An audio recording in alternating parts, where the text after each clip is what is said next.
At 6 o'clock, we got South Carolina traveling to number 2 Georgia, and I think this is going to be a really interesting game because Georgia has had problems with South Carolina in the past. Now, different head coach, so it's going to be a different team, obviously. But remember, about 2 years ago now, not last year, but the year before that, Georgia would have been undefeated heading into the SEC championship game against LSU if they had not lost this game, and they are still likely a playoff team even with the LSU loss if they didn't lose to South Carolina that year. So South Carolina has given them a horrible season before and left a sour taste in their mouth because the Bulldogs could have had a playoff team 2 years ago if they do not lose this game in South Carolina. Now, this is in Georgia, so you should get home field advantage. And again, you're supposed to be a very much better team than them. Again, favored by 32 points. But remember, this is a South Carolina team that is sneaky good almost every year. Like, not sneaky good like we're going to make a bowl game. Normally that doesn't even happen. It's sneaky good as in, oh, we're going to beat the number 2 team in the country but then lose to Vanderbilt the next week. It's like, they're so inconsistent. It's actually funny as a non-SEC fan to watch them go someplace where they should not win, and then absolutely lose to a team they should trounce like Vanderbilt. Like, it's so confusing, but South Carolina is undefeated at this point.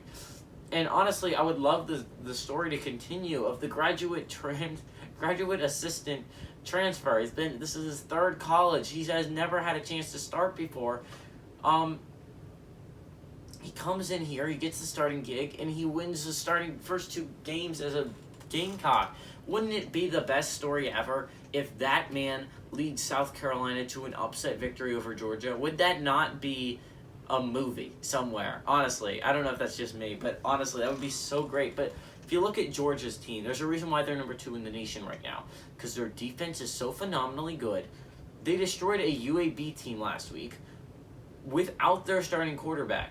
This is a UAB team that last year won the Conference USA. This is a UAB team that is consistently very solid, and I thought last week was going to cover that spread. And then you know what happened? Georgia absolutely trounced them with a backup quarterback, with Stetson Bennett. By the way, this is, weirdly enough, last video, I compared this guy to Stetson Bennett, which is absolutely amazing. that weekend, Stetson Bennett actually started and ended up winning the game for Georgia. So, I don't know. It's just me. I think this is going to be a really interesting game. A lot closer than people expect. I think Georgia's really good. I don't think that this is meant to be an insult on Georgia. I have a friend that's a Georgia fan, and he thinks they have a great team this year. I agree with that. Georgia has a phenomenal team this year. They are really the only team in the SEC that really has a chance against Alabama. But on the other hand, they have always had trouble with South Carolina. They always let them and Kentucky, they let them hang in that game for way too long. And the fact is, South Carolina is a team that can not lose by 32 points. I legitimately do believe that. The Gamecocks are not a horrible team like everyone makes them out to be. Give me the Gamecocks to upset the Bulldogs not upset the that was a little bit too far. Give me the Gamecocks to cover against the Bulldogs.